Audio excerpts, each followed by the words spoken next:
여기 파리올림픽에 파견 가서 한국과 중국의 경기에 대한 집중 취재를 맡은 중국인 스포츠 기자가 있습니다. 그리고 그는 예상치도 못했던 한국인들의 소름 돋는 모습을 보고 기겁을 하고 말았다고 하는데요. 그렇다면 그가 파리올림픽에서 대체 어떤 장면을 목격했던 것일까요? 안녕하세요. 저는 중국 출신의 스포츠 기자 융이라고 합니다. 저는 이번에 기자 신분으로 파리올림픽에 취재를 가게 되었고, 그간 많은 경기들을 지켜봤는데요. 하지만 이번 올림픽에서 중국이 압도적인 모습을 보이며 중국의 자랑스러운 면모를 전 세계에 알릴 거라는 제 예상과는 달리 저는 파리올림픽에서 여러 자존심 상하고 불쾌한 경험들을 해야만 했습니다. 그리고 이러한 중국의 자존심을 완전히 꺾어버린 주범은 대부분 한국인 경우가 많았기에 저는 더욱 주체할 수 없는 분노를 느끼고 말았죠. 일단 이번 파리 올림픽을 보러 온 관중들 중에 중국인들의 숫자는 생각보다도 훨씬 많았는데요. 이러한 중국인 원정 응원단의 숫자만 놓고 보자면 중국이 꽤나 잘 사는 국가처럼 보일 수도 있겠지만 태어나서 비행기를 한 번이라도 타본 중국인은 상위 1% 안에 든다는 것을 고려해보자면 이들 중 대부분은 정상적인 방법으로 프랑스에 온 사람들이 아니라는 것을 알 수 있습니다. 이들은 이번 올림픽의 인생을 베팅한 채 파리로 넘어온 사람들이거든요. 사실 중국에서의 도박 문제는 굉장히 심각한 상태입니다. 최근 들어 중국에서의 스포츠 산업은 급속도로 발전하고 있는데 이러한 스포츠를 직접 관람하러 오는 사람들 대다수는 특정 팀에 돈을 건 상태라고 봐도 무방할 정도로 중국의 스포츠계는 뿌리부터 썩은 지 오래죠. 그리고 이들은 어차피 돈을 딸 거니까 괜찮다면서 파리올림픽에 전 재산을 걸고 사채까지 써가면서 파리행 비행기표를 끄는 것입니다. 사실 저 또한 이번 파리올림픽에서 상당한 금액을 중국에 베팅한 상태였는데요. 그래서 이번 올림픽 파견은 회사의 돈으로 파리까지 가서 제가 베팅한 경기를 직접 관람할 수 있는 아주 좋은 기회라고 볼 수 있었죠. 물론 저는 몇몇 경기는 한국과 중국의 대결에 걸곤 했습니다. 사실 저는 한국에 대한 감정이 몹시 좋지 않거든요. 왜냐하면 저는 한국 때문에 돈을 잃은 적이 너무나도 많기 때문입니다. 저는 다른 중국인들처럼 축구에 굉장히 큰 관심을 갖고 있고 중국 축구의 발전을 믿고 항상 한국과 중국의 축구 경기에서 중국에 돈을 걸어왔습니다. 하지만 중국은 단 한 번도 한국을 이기지 못했고 심지어 만났다 하면 3점차 이상으로 박살이 나는 경우가 대다수였기 때문에 저는 돈뿐만 아니라 기분까지 완전히 잡치고 말았죠. 라이벌 팀에 패배한다는 것은 그 무엇보다 짜증나고 불쾌한 일이거든요. 특히나 저는 한국의 손흥민 선수를 그 누구보다 싫어하는데요.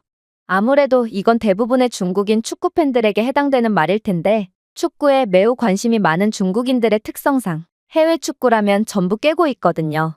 그래서 중국인들은 토트넘이 패배하는 쪽에 돈을 거는 경우가 많았지만 결과는 늘 처참했습니다. 손흥민은 생각보다도 훨씬 강력한 퍼포먼스를 보여줬고 특히나 토트넘이 절대로 이길 수 없는 강팀들도 손흥민 혼자 원맨쇼를 벌이며 전부 격파해버렸기 때문에 저를 포함한 많은 중국인들은 토트넘의 뜻밖의 승리에 큰 손해를 봐야 했죠. 실제로 제 옆집에 사는 이웃이나 같은 직장인 스포츠 기자 동료는 토트넘이 지는 쪽에 전 재산을 걸었다가 손흥민의 한 방으로 모든 것을 잃게 되기도 했는데요. 그래서 손흥민은 스포츠 베팅을 좋아하는 중국인들에게 공공의 적이 된 것이죠. 아무튼 저는 그동안 한국 때문에 큰 손해를 봐왔고 이러한 한국에 대한 분노심 때문에 중국이 한국을 격파하는 쪽에 많은 돈을 걸게 된 것입니다. 그리고 그렇게 결전의 순간이 찾아왔죠. 바로 사격 결승전에서 한국의 반효진 선수와 중국의 황희팅 선수가 맞붙게 되었기 때문인데요. 사실 이건 너무나도 뻔한 결과였습니다. 제가 중국인이라서 그런 것이 아니라 황희팅 선수는 이미 중국에서 굉장히 유명한 선수로 항저우 아시안게임에서는 금메달 3관왕을 차지했을 정도로 엄청난 실력자거든요. 그러나 한국의 반효진의 경우에는 그저 이름조차 없는 평범한 소녀일 뿐이었죠. 그녀는 단 16살밖에 안 된 풋내기였고 이번 파리올림픽 메달 전망 선수의 포함조차 되지 않은 무명의 선수였어요.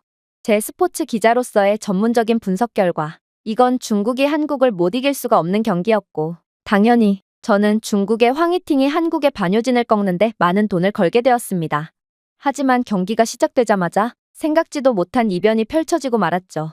반효진은 어린 나이답지 않은 엄청난 집중력과 대담함을 보여줬고 결국 중국 최고의 슈퍼스타인 황희팅을 꺾으며 중국으로부터 금메달을 뺏어왔거든요. 순간 저는 한국 때문에 또 돈을 잃었다는 생각에 엄청난 분노를 느끼며 몸을 바들바들 떨어야만 했습니다. 도대체 이 코딱지만한 나라에서 어떻게 끊임없이 전 세계를 호령하는 스포츠 인재들이 배출될 수가 있단 말인가? 저는 소국 주제에 자꾸만 대국의 심장에 비수를 꽂는 한국에 엄청난 열등감이 들었습니다. 알고 보니 반효진은 이미 세계 선수권 대회에서 입상까지 한 실력자였고 한국 측이 어린 선수가 부담을 느끼지 않게 하기 위해 이 사실을 숨겼다는 사실이 알려졌는데요. 저는 이러한 한국의 야비한 수에 상당히 기분이 나빠졌고 그저 울분에 찬 고함을 지를 뿐이었습니다. 프랑스 경호원이 한 번만 더 시끄럽게 하면 기자고 뭐고 내쫓아버릴 거라며 살벌한 주의를 줬기에 저는 그 즉시 입을 꾹 다물 수밖에 없었지만 말입니다. 그런데 경기가 끝나자마자 예기치 못한 일이 벌어지기 시작했어요. 중국인 관중들은 저처럼 현실 부정 단계에 이르다가 이내 황희팅 선수에게 오물을 투척하며 비난을 퍼붓기 시작했거든요. 아무래도 이들은 황희팅이 이기는 쪽에 돈을 걸었다가 많은 돈을 잃은 사람들인 것 같았는데요. 아니, 금메달을 가로채간 한국 선수에게 비난을 해도 모자랄 판에 같은 동포 선수가 금메달을 따지 못했다고 비난을 해대다니 그것도 조카뻘, 딸뻘인 선수에게 욕설을 퍼붓다니 저는 매우 당황스러운 감정을 느낄 뿐이었습니다. 아무리 돈을 잃었다고 해도 아직 어린 자국의 선수에게 입에 담을 수조차 없는 욕설을 퍼붓는 건 전혀 예상치도 못한 상황이었거든요. 심지어 저는 스포츠 기자로서 중국의 금메달을 빼앗긴 한국 관중들이 난동을 부리는 야만적인 모습을 취재하러 온 목적도 있었기에 저는 완전히 다른 상황에 처해버린 양국의 상황에 다시 한번 좌절감을 느낄 뿐이었습니다. 하지만 해외까지 와서 스포츠에 돈을 꺼는 사람들이 그렇듯 중국 관중들은 그렇게나 세상이 끝날 것처럼 난동을 부리다가도 다른 경기 시간이 되자마자 언제 그랬냐는 듯이 쏜살같이 이동하기 시작하더라고요. 그리고 저는 며칠 후 수닝샤와 챗멍이 벌이는 탁구대회 결승전을 관람하게 되었죠. 사실 이건 누가 이겨도 중국이 금메달과 은메달을 나눠 갖는 상황이긴 했지만 수닝샤는 중국 탁구의 미래였고 중국 내에서 엄청난 인기를 끄는 선수였는데요. 그래서인지 저 또한 자연스레 수닝샤를 응원하게 되었습니다. 하지만 뭔가 이상했어요. 중국인 관중들이 수닝샤를 주로 응원하는 것은 좋았지만 이들은 챗멍을 증오하는 것처럼 보일 정도로 너무나도 편향적인 응원을 펼쳤거든요. 챗멍이 점수를 내면 야유를 보내는 중국인들도 있었고 중국어를 구사하며 챗멍에게 욕을 하는 관중들도 있었어요. 이건 도저히 이해가 가지 않았습니다. 그리고 한편으로는 얍삽한 짓을 즐겨하는 한국이 중국어를 할 수 있는 스파이를 보내 중국의 단합을 분열시키고 있는 것이구나 하는 생각마저 들었죠. 하지만 그러기엔 중국어를 구사하며 챗멍을 비난하는 관중들은 너무나도 많았고 또 도대체 뭐에 홀린 것인지 수닝샤의 승리를 너무나도 간절히 바라더라고요. 수닝샤의 부모님도 그렇게는 응원하지 않을 텐데 이들은 수닝샤의 승리에 목숨을 건 것처럼 보이기까지 했어요. 그러나 이들의 뜻과는 달리 경기는 결국 챗멍의 승리로 돌아가 버렸는데요. 그러자 챗멍을 욕하던 중국인 관중들은 이내 전혀 예상치도 못한 말을 해오는 거 아니겠어요? 이들은 자신의 돈을 돌려내라며 오열을 했고 관중석을 때려 부수는 등 폭력적인 행동을 하기 시작했거든요. 그랬습니다. 챗멍을 욕하던 대부분의 중국인들은 수닝샤에 돈을 걸었기에 챗멍은 자국의 관중들에게까지 야유를 당하는 있어서는 안 될 일이 펼쳐졌던 것이죠. 심지어 중국 관중들은 챗멍에게 무차별적인 욕과 쓰레기 투척 등을 일삼았을 뿐더러 황급하게 표지판을 만들어서 경기장 밖에서 확성기로 시위까지 했는데요. 그들은 자신들의 돈을 돌려달라며 챗멍에게 책임을 물었고 저는 순간적으로 같은 동포지만 너무나도 부끄럽고 수준이 낮은 모습에 고개를 숙일 뿐이었어요. 어떻게 돈 앞에서 동포를 팔 수가 있단 말인가요? 저는 제 조국인 중국이라는 나라에 대해 그 누구보다 자랑스럽게 생각했지만 이러한 중국의 처참한 실체에 큰 실망을 할 수밖에 없었고 엄청난 스트레스를 받게 됩니다. 하지만 곧 이런 제게 스트레스를 완전히 해소할 수 있는 기회가 찾아오게 되는데요. 마침 이틀 뒤에 한국의 안세영 선수와 중국의 허빙자오 선수의 배드민턴 결승전 경기가 열리게 되었거든요. 저는 이번에 중국에 큰돈을 걸고 다시 한번 의기를 투합했어요. 재수없는 한국 놈들 때문에 잃은 수많은 돈을 생각해서라도 이번 경기는 반드시 이겨야 하는 경기였죠. 그렇게 배드민턴 경기는 시작되었고 돈을 베팅한 저는 일전에 봤던 돈에 미쳐 동포를 욕하는 중국 관중들처럼 저도 모르게 야수가 되어 날뛰기 시작했는데요. 부끄럽지만 저는 다른 중국인 관중들처럼 한국의 안세영 선수가 통 집중하지 못하도록 괴성과 욕설을 내뱉으며 방해했거든요. 하지만 양국의 관중들의 수준 차이는 너무 극명했어요. 한국 관중들은 중국인들이 안세영 선수를 방해하거나 말거나 자신들의 선수를 믿고 끝까지 응원했고, 허빙자오에게 비난을 가하거나 하는 행동은 일절하지 않았거든요. 저는 겸사겸사 한국 관중들의 비매너를 촬영하려 했지만 한국인들은 선진국의 시민의식을 어김없이 보여주었고, 오히려 저를 비롯한 중국인들이 야만적인 모습을 보여준 것입니다. 중국은 한국의 매너도 그렇지만 경기까지 져버렸는데요. 안세영 선수는 압도적인 실력 차이로 허빙자오를 무찌르고 결국 금메달을 목에 걸게 되었거든요. 도대체 14억이나 되는 중국인들은 어째서 고작해야 5천만 명밖에 안 되는 한국인들을 이기지 못한다는 말인가? 저는 순간 엄청난 열등감에 휩싸여 이성을 잃고 말았습니다. 사격에서도 그렇고 배드민턴에서도 그렇고 중국이 확실히 금메달을 가져올 거라 생각했던 종목에서 생각지도 않던 한국의 금메달을 뺏긴 이러한 상황은 도저히 받아들이기가 힘들었거든요. 당연히 관중석도 난리가 났습니다. 중국 관중들은 이번에도 허빙자오에게 베팅을 했는지 자신의 돈을 내놓으라며 행패를 부리기 시작했거든요. 또한 중국이 결승전만 올라오면 한국 선수에 의해 패배하며 금메달을 뺏기는 이러한 계속된 상황에 중국인들은 한국에 대한 공포심과 열등감으로 점점 이성을 잃어가는 것 같았는데요. 중국 관중들은 떼거지로 모여 난동을 부리다 서로가 서로를 밀치며 엄청난 혼란을 일으키기 시작했고, 저 또한 이러한 혼돈에 휘말리고 말았습니다. 결국 난투극이 벌어지는 동안 관중들이 밀려 넘어지면서 사고가 일어나기 시작했어요. 몇몇 중국인들은 자신들끼리 육탄전을 벌이다가 심하게 다치는 경우도 있었고, 대다수는 한 명이 넘어지자 도미노처럼 전부 넘어지면서 순식간에 참사가 터지고 말았죠. 그런데 그때 한국 관중들이 충격적인 행동을 하기 시작했어요. 분명 한국인들은 자국의 선수를 비하하며 방해한 저희 중국인들이 전혀 달갑지 않을 텐데도 중국인들이 부상을 당한 채 신음하고 있으니 한 걸음에 달려와 도와주기 시작했거든요. 일단 올림픽 경기장 내부에는 응급처치 도구들이 즐비해 있었고, 응급치료를 위한 프랑스 응급요원들도 대기하고 있었는데요. 그러나 프랑스 직원들은 이러한 상황에 대해 전혀 훈련되어 있지 않는지 예기치 못한 상황에 아무런 대응도 하지 못하고 우물쭈물할 뿐이었고, 결국 보다 못한 한국인들이 나서 저희를 돕기 시작한 것이죠. 제가 기자 생활을 하면서 듣기로 한국인들은 전부 2년간 의무적으로 군대에서 복무했고, 덕분에 이러한 위기 상황에 대한 대응력과 응급처치 능력이 뛰어나다고 하던데, 실제로 본 한국인들의 모습은 훨씬 더 경이로웠어요. 일단 이들은 떼거지로 넘어져 신음하고 있는 중국 관중들에게 빠르게 다가갔고, 멍청한 프랑스 의료진들에게서 뺏어온 붕대와 얼음찜질기 등을 사용하며 조치를 취하기 시작했거든요. 특히나 한국인들은 어린아이나 노인들을 먼저 도와주는 놀라운 위기 대응 능력을 보여줬는데요. 중국에서는 전문적인 의료팀마저 노약자나 중상자 구분 없이 눈에 보이는 대로 먼저 조치를 취하며 완전히 아마추어 같은 모습을 보이는 경우가 많기에, 저는 민간인들마저 완벽한 응급조치 능력을 보여주는 한국인들의 모습에 한국의 교육 수준은 상상 이상으로 높구나를 체감했습니다. 그런데 특히나 놀라웠던 점은 따로 있었는데요. 한국인들은 갑작스러운 사고로 의식을 잃은 중국 관중들에게 자동 제세동기까지 사용하며 이들의 생명을 구했기 때문입니다. 프랑스인 올림픽 관계자들조차 자동 제세동기 이용 방법을 몰라 우왕좌왕했지만, 오직 한국인들만큼은 기계적인 움직임으로 의식을 잃은 사람들을 위해 발벗고 나서준 것이죠. 하지만 저는 지금 남을 걱정할 때가 아니었어요. 저는 패닉에 빠져 급하게 경기장 출구 쪽으로 달려나가는 중국인 남자의 어깨에 강하게 맞고 말았고, 그대로 중심을 잃은 채 계단으로 머리부터 떨어지고 말았거든요. 저는 순간적으로 의식을 잃고 도저히 정신을 차리지 못했을 만큼 심하게 다치고 말았습니다. 그리고 그때 불행 중 다행으로 평소에 알고 지내던 중국인 배드민턴 코치진이 쓰러진 저를 발견하게 되는데요.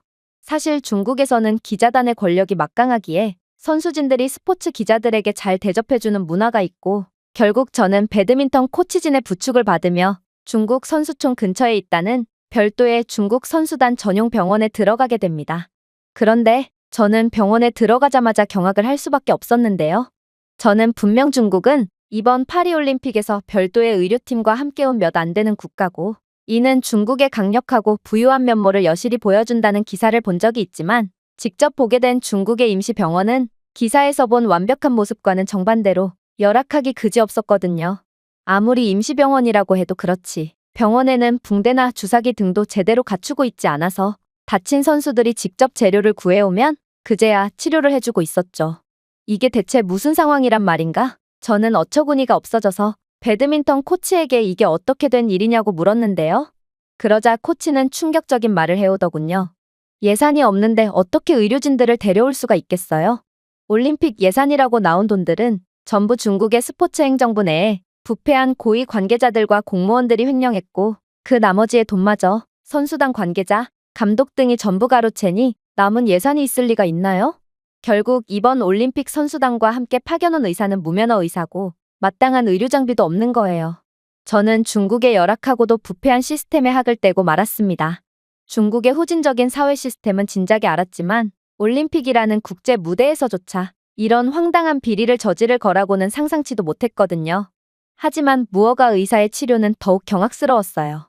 저는 뇌진탕 증세가 일어났는지 힘이 쭉 빠지며 자꾸만 멀미가 나서 즉각적인 치료가 필요했는데요. 그런데 그는 뇌진탕 증세는 혈액순환을 시켜주면 금세 낫는다면서 온찜질을 해야 한다고 말해오는 거 아니겠어요? 하지만 중국의 의료실에는 선수단 병원이라는 것이 무색하게도 온찜질기조차 없어서 의사는 헤어드라이기를 이용해서 저를 찜질하기 시작했어요. 하지만 역시나 차도가 전혀 없자 그는 사실 뇌진탕 증세를 보이는 환자는 처음 봐서 잘 모르겠다면서 치료 방법을 유튜브로 검색해서 찾아보는 믿기지가 않는 행동을 하기 시작하더라고요. 아무리 중국의 의료 인프라가 열악해서 이러한 무허가 의사들이 전문 병원의 역할을 대신하고 있다지만 이건 너무나도 후진적인 모습이었고 결국 저는 돌팔이 의사의 치료에 학을 떼며 그 즉시 병원에서 도망 나오고 맙니다. 하지만 제가 갈 곳은 마땅치가 않았습니다. 몇 없는 다른 선수촌 병원은 자국 선수들이 아니면 안 받아줬을 뿐만 아니라 프랑스 올림픽 위원회 측에서 운영하는 병원은 대회에 참가하는 선수가 아니라면 엄청난 치료비를 내야 했거든요.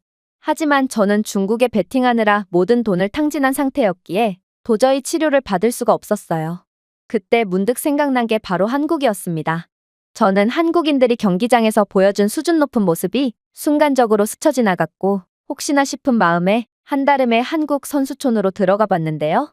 그리고 저는 한국 선수촌에 들어감과 동시에 기겁을 할 수밖에 없었습니다.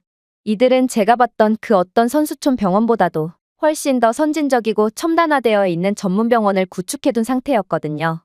일단 한국은 임시병원이었음에도 불구하고 전문적인 의료 지원을 보장하기 위해 선수와 전문가를 본국으로 연결하는 원격 의료 서비스를 구현해 놓은 상태였는데요.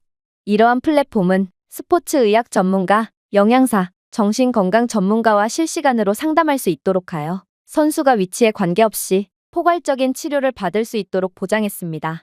플랫폼에는 의료 제공자와의 원격 상담을 위한 디지털 화상화면도 있었고 선수들의 병력과 건강 상태에 대한 실시간 업데이트에 액세스할 수 있는 디지털 건강 기록도 구현해 놓은 상태였죠. 어떻게 한국은 머나먼 타국으로 원정 왔음에도 이 정도로 수준 높은 의료 인프라를 구축해둘 수가 있는 것일까? 이 정도의 의료 인프라는 중국에서는 대학병원에서조차 구비해두지 못하고 있는 게 현실이기에 저는 한국의 부유하고도 기술적으로 탁월한 모습에 감탄을 할 수밖에 없었습니다. 그런데 가장 놀라웠던 부분은 따로 있었어요. 그건 바로 한국인들은 소형화되어 이동성을 갖춘 고급 진단 및 치료 도구를 갖추고 있었기에 선수들이 프랑스에서도 즉각적이고 포괄적인 의료 서비스를 받을 수 있도록 보장하고 있었기 때문입니다. 한국은 이미 자체 기술력으로 휴대용 MRI 및 CT 스캐너를 개발해 놓은 상태였고 따라서 한국 선수들은 이 기계를 통해 현장에서 자세한 영상 진단이 가능하여 굳이 많은 대기 시간을 가져야 하는 프랑스 전문 병원으로 이동할 필요가 없었죠. 또한 한국은 소형화로 휴대가 가능해진 초음파 장치와 디지털 엑스레이 기계까지 구비해둔 상태였기에 골절 및 근골격계 손상에 대한 빠른 진단을 받을 수 있었습니다. 결국 이동식 장치들은 선수들이 신속하게 진단과 치료를 받을 수 있도록 보장함으로써 쓸데없이 낭비되는 시간을 줄이고 회복 과정을 빠르게 진행할 수 있도록 해주었는데요. 한국은 그들이 가진 강력한 기술력으로 이미 의료 혁신을 끝내놓은 상태였고 강력한 경제력을 통해 발전된 의료기기들을 현장에 배치할 수 있었기에 한국 선수단은 현지 병원에 버금가는 즉각적인 치료를 제공받을 수 있던 거죠. 아무래도 한국 선수들이 소수로 구성되었음에도 엄청난 퍼포먼스를 자랑할 수 있었던 이유는 선수 개개인의 뛰어난 능력도 능력이지만 한국의 타의 추종을 불허하는 의료 지원이 있기 때문에 가능한 일인 것 같았습니다. 심지어 한국의 의료진들은 힘없이 한국 선수촌 병원을 둘러보는 제 얼굴을 보더니 이내 무슨 일이 있냐고 물어오며 도움을 주려고 했는데요. 그리고 현재 한국 병원에서는 한국인 선수들이 치료 우선순위에 있긴 하지만 여유가 있을 경우에는 모든 선수들에게 무료로 의료를 제공하고 있다며 원래 타국 기자단까지는 무료 의료 지원이 포함되지 않지만 제 상태를 보니 반드시 조치를 받아야 하기에 특별히 무료 치료를 도와주겠다는 말을 건네더라고요. 그렇게 저는 한국 병원에서 기적처럼 치료를 받을 수 있었는데 역시나 치료 과정은 놀라웠습니다. 일단 저는 휴대용 MRI 기계를 통해 철저한 검사를 받을 수 있었는데요. 그리고 이내 경추에 약간의 무리가 가서 경추 정렬이 불량하다는 진단을 받게 되었고 뇌진탕은 그렇게 크게 우려할 상황은 아니라는 전문적인 소견을 받을 수 있었습니다. 결국 저는 한국의 선진적인 첨단 신경 재활 기술을 통해 빠르게 치료를 받을 수 있었는데요. 한국의 빠르고 정확한 치료는 제게 엄청난 안정감을 주었고 결국 저는 순식간에 상태가 호전될 수 있었죠. 사실 의료 인프라가 열악한 중국에서는 고위 공무원조차 이 정도로 첨단화된 진료는 받지 못할 것이 분명한데요. 그런데 한국은 프랑스라는 머나먼 국가에서까지 이러한 선진적인 의료 환경을 구축해두다니 저는 한국이라는 나라의 생각지도 못한 우수한 모습에 감탄을 할 수밖에 없었습니다. 저는 이처럼 올림픽에서조차 중국과는 완전히 수준 차이가 나는 모습을 보여준 한국을 완전히 존경하게 된 상태고 한국은 중국과 라이벌 관계가 아닌 아예 비교 자체가 불가능한 선진국임을 인지하게 되었는데요. 저는 이런 레벨이 다른 한국을 깎아내리기 위해 파리에 왔다는 사실 자체가 부끄러워져서 한동안 고개를 들 수가 없었습니다. 제가 준비해온 내용은 여기까지입니다. 끝까지 시청해주셔서 진심으로 감사드리며 여러분들의 구독과 좋아요, 알림 설정은 영상 제작에 큰 힘이 됩니다. 이상 세모튜브였습니다.